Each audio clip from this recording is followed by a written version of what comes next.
नमस्कार बंधुगण BK Odia take को आपण मानक स्वागत जनाऊँगी। बंधुगण आसतु जानिबा लेंबूर उपकारिता एवं अपकारिता विषय वीडियोटी संपूर्ण देखिया पूर्व प्रथम सब्सक्राइब करी पाखर थिबा ऑल नोटिफिकेशन बटन उपर क्लिक करंतु जा फल जेतेबेले भी नुआ नुआ वीडियो नहीं आसीबे सर्वप्रथमे आपण ही देखि परिबे आपनक मोबाइल माध्यम रे। दर्शक बंधु लेंबू मनुष्यर स्वास्थ्य पाई बहुत हितकर होइथाय। लेंबू रे विटामिन बी सी ई संपूर्ण भरपूर मात्रा रे अनेक गुडे मिनरल्स रही अछि।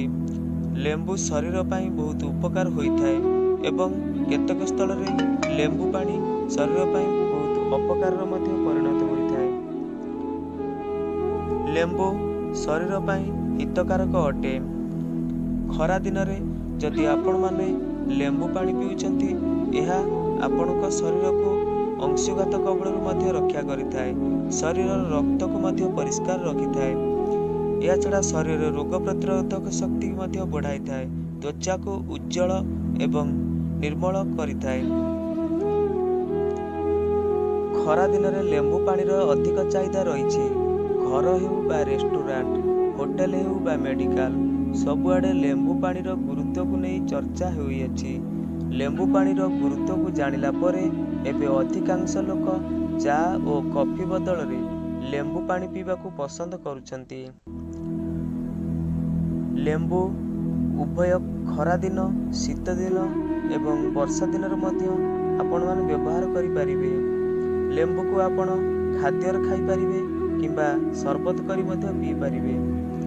खरा दिन रे साधारणतः लेंबू पानी पीवा द्वारा स्वास्थ्य पाई बहुत उपकारी बोली जहा स्वास्थ्य विशेषज्ञ माने मत देइछंती। एहा उभय एलोपैथिक एवं आयुर्वेदिक रो मान्यता अनुसार लेंबू रो बहुत चमत्कारी फायदा रहिछि एवं अधिक लेंबू सेवन करिवा द्वारा मध्य बहुत अपकार रे मध्य शिकार हेबार पड़िथाय। लेंबू शरीर रो जलीय अंश अभाव को दूर करिबारे सहायक होइथाय। लेंबू रे vitamin C vitamin E vitamin B भली अनेक पोषक तत्व रहिछि। हेले यह स्वास्थ्य पाई उपकारी हेबा संगे संगे आवश्यकता ठारू यदि आपण माने अधिक मात्रा रे लेंबू सेवन करूछंती ता स्वास्थ्य पाई क्षतिकारक होइथाय। अधिक मात्रा रे लेंबू पानी रो सेवन करिवा द्वारा दांत रे झिमझिम अनुभूत होइथाय। दांत उपर मध्य कुप्रभाव पकेइबा सह दांत को शीघ्र नष्ट करि देबार संभावना रहिछि। एठारे गोटे कथा कहि रखिबी जदि आपण माने खाली पेट रे लेंबू सेवन करूचंती सेवन करि परिबे। जेउ मानकर गैस्ट्रिक समस्या रहिछि जेउ मानकर हायर एसिडिटी समस्या रहिछि से माने लेंबू पानी को पीबा बारणीय अटे। खाली पेट रे महू सह लेंबू पानी सेवन करिवा द्वारा पाचन तंत्र सुदृढ़ होइथाय। एहा सह आवश्यक मात्रा ठारू अधिक मात्रा रे एहार सेवन करिवा द्वारा पेट सह जड़ित अनेक समस्या सृष्टि होइथाय। लेंबू शरीर पई उपकृत होइतिले मध्य एहाकू आवश्यक अनुसार व्यवहार करिबा उचित। अधिक लेंबू सेवन करिवा द्वारा पेटर जंत्रणा होइथाय। जेउ माने विशेष करी गैस्ट्रिक भली समस्या भोग करूचंती एवं हायर एसिडिटी समस्या भोग करूचंती से माने अधिक लेंबू सेवन करिया द्वारा पेटरे अधिक जंत्रणा होइथाय। सेही परी लेंबू रस को सीधा सड़क केशर लगांतु नाही। यह केश को शुष्क करिवा सह धड़ा केशर कारण मध्य पालटिथाय। जो मानकर मुंडरे रूपी समस्या होउची से माने लेंबू मध्य लगाई पारिबे। लेंबू रस सह अल्प नडिया तेल मिसाई मुंडरे लगांतु। लेंबू को आवश्यक अनुसार अधिक मात्रा रे केशर लगाइबा यह बारणीय अटे। अनेक समय रे रूप समस्या रक्षा करिया पई लेंबू को सीधा सड़क व्यवहार लगा जाइथाय। यह केतेक लोकंक मानक पई उपकार करिथाय तो केतेक लोक मानक पई यह भयानक परिस्थिति सृष्टि करिथाय। लेंबू रस सहित जदि आपण माने दही मिसाई मुंडर लगाउचंती ताहा रूपी समस्या दूर होइथाय। आउ किछि लोक अछंती ଯେଉଁମାନେ ଲେମ୍ବୁ ରସକୁ ସିଧାସଳଖ ମୁଣ୍ଡରେ ଲଗାନ୍ତି ତାହା ରୁପି ସମସ୍ୟା ଅବଶ୍ୟ ଦୂର ହୋଇଯାଇଥାଏ, କିନ୍ତୁ ସିଧାସଳଖ ଚୁଟି ଉପରେ ପ୍ରଭାବ ପଡ଼ିଥାଏ। କିଛି ଲୋକଙ୍କର ଚୁଟି ଶୁଷ୍କ ହୋଇଯାଏ ଏବଂ ଛିଡ଼ିବାକୁ ମଧ୍ୟ ଲାଗିଥାଏ। ନିୟମିତ ଠାରୁ ଅଧିକ ପରିମାଣରେ ଲେମ୍ବୁ ପାଣି ସେବନ କରିବା ଦ୍ୱାରା ତ୍ୱଚା ଶୁଷ୍କ ହୋଇଥାଏ। ଆବଶ୍ୟକତା ଠାରୁ ଅଧିକ ଲେମ୍ବୁ ପାଣି ସେବନ କରନ୍ତୁ ନାହିଁ। ଅଧିକା ଲେମ୍ବୁ ପାଣି ସେବନ କରିବା ଦ୍ୱାରା ବାରମ୍ବାର ପରିସ୍ରା ଲାଗିଥାଏ। ଏହା ସହ ଜଳୀୟ ଅଂଶର ଅଭାବ ମଧ୍ୟ ରହିଥାଏ। ଏହା ତ ଥିଲା ଲେମ୍ବୁ ଅଧିକ ସେବନ କରିବା ଦ୍ୱାରା ଆମର କି ଅପକାର ହୋଇଥାଏ। ଆସନ୍ତୁ ଜାଣିବା ଲେମ୍ବୁରେ କି ଉପକାରିତା ଗୁଣ ମଧ୍ୟ ରହିଛି। ଲେମ୍ବୁ ଶରୀରର କୋଣ ଅନୁକୋଣର ସମସ୍ତ କାର୍ଯ୍ୟ ହିଁ କରିଥାଏ। ଆବଶ୍ୟକ ଅନୁଯାୟୀ ଲେମ୍ବୁ ଯଦି ଆପଣମାନେ ବ୍ୟବହାର କରୁଛନ୍ତି, ଏହା ଆପଣମାନଙ୍କ ପାଇଁ ଲାଭପ୍ରଦ ହୋଇଥାଏ। ଯଦି ଖାଲି ପେଟରେ ଲେମ୍ବୁକୁ ଉଷୁମ ପାଣି ସହ ମିଶାଇ ସେବନ କରାଯାଇଥାଏ, ତାହା ମୋଟାପଣ ଏବଂ ଶରୀରର ଚର୍ବି ମାତ୍ରା କୋଲେଷ୍ଟରଲକୁ କମ୍ କରିଥାଏ। ଶରୀର ସନ୍ତୁଳନ ରହିଥାଏ। ଲେମ୍ବୁକୁ ଯଦି ଖାଦ୍ୟରେ ମିଶାଇ ଖାଉଛନ୍ତି, ଏହା ପାଚନ ତନ୍ତ୍ରକୁ ସୁଦୃଢ଼ କରିଥାଏ, ହଜମ ପ୍ରକ୍ରିୟାକୁ ତ୍ୱରାନ୍ୱିତ କରିଥାଏ ଏବଂ ଖାଦ୍ୟ ଶୀଘ୍ର ହଜମ ହୋଇଯାଇଥାଏ।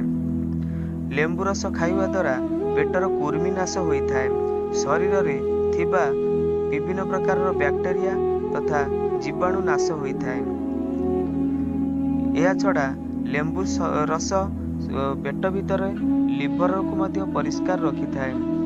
ଲିଭର, କିଡନୀ ଏବଂ ପାକସ୍ଥଳୀକୁ ମଧ୍ୟ ଏହା ସଫାସୁତୁରା ରଖିଥାଏ।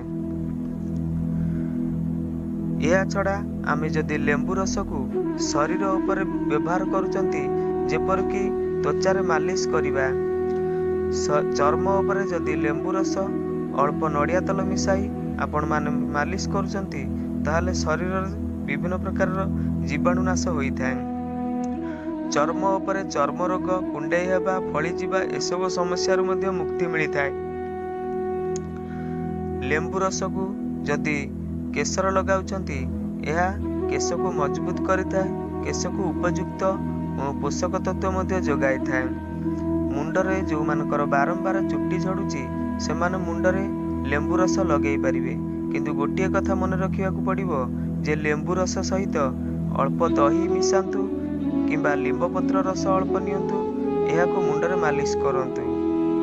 ଏହିପରି ସପ୍ତାହରେ 2-3 ଥର ମୁଣ୍ଡରେ ମାଲିସ କରିବା ଦ୍ୱାରା ମୁଣ୍ଡର କେଶ ସମସ୍ୟା ଯେପରିକି କେଶ ଝଡ଼ିବା, ରୁପି ହେବା ଏସବୁରୁ ମଧ୍ୟ ଆପଣଙ୍କୁ ଉପକୃତ ହୋଇଥାଏ।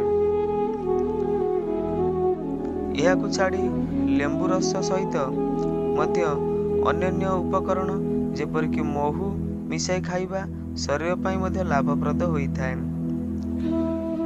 ଲେମ୍ବୁ ରସ ମହୁ ସେବନ କରିବା ଦ୍ୱାରା ଶରୀରର କୋଲେଷ୍ଟରଲକୁ ମଧ୍ୟ କମ୍ କରିଥାଏ। ଏହା ଶରୀରର ଖାଲି କୋଲେଷ୍ଟରଲକୁ କମ୍ କରିଥାଏ ସତ ନୁହଁ, ଏହାକୁ ସେବନ କରିବା ଦ୍ୱାରା ଲେମ୍ବୁ ରସରେ ବହୁତ ପ୍ରକାରର ଭିଟାମିନ୍, ପୋଷକ ତତ୍ତ୍ୱ ମଧ୍ୟ ରହିଥାଏ। ଏହାକୁ ସେବନ କରିବା ଦ୍ୱାରା ପେଟକୁ ସଫାସୁତୁରା ରଖେ ଏବଂ ପେଟ ଭିତରେ ଥିବା ଅନ୍ତନଳୀର ଜୀବାଣୁ ମଧ୍ୟ ନାଶ ହୋଇଥାଏ। ଶରୀରର କ୍ୟାନ୍ସର ଭଳି ସମସ୍ୟା ମଧ୍ୟ ଏହାକୁ ରୋକିଥାଏ। ଶରୀରରେ ଯେକୌଣସି ସ୍ଥାନରେ ଯଦି କ୍ୟାନ୍ସର ସେଲ୍ ତିଆରି ହେଉଛି, ତାହା ଆପଣମାନଙ୍କୁ ବାହାରୁ କୌଣସି ଲକ୍ଷଣ ଜଣାପଡ଼ିନଥାଏ। ଏହି କ୍ୟାନ୍ସର ସେଲ୍ ଗୁଡ଼ିକୁ ନଷ୍ଟ କରିବାରେ ଲେମ୍ବୁ ରସ ବିଶେଷ ସହାୟକ ହୋଇଥାଏ। ଏହା ଥିଲା ଲେମ୍ବୁ ରସର ଉପକାରିତା ଏବଂ ଅପକାରିତା ବିଷୟରେ। ଭିଡ଼ିଓଟି ଭଲ ଲାଗିଲେ ଏହାକୁ ଲାଇକ୍ କରିବେ ଏବଂ ସବସ୍କ୍ରାଇବ୍ କରି ଅନ୍ୟମାନଙ୍କୁ ସେୟାର କରିବେ। ପରବର୍ତ୍ତୀ ଭିଡ଼ିଓ ଆପଣଙ୍କ ଅପେକ୍ଷାରେ। ଜୟ ଜଗନ୍ନାଥ।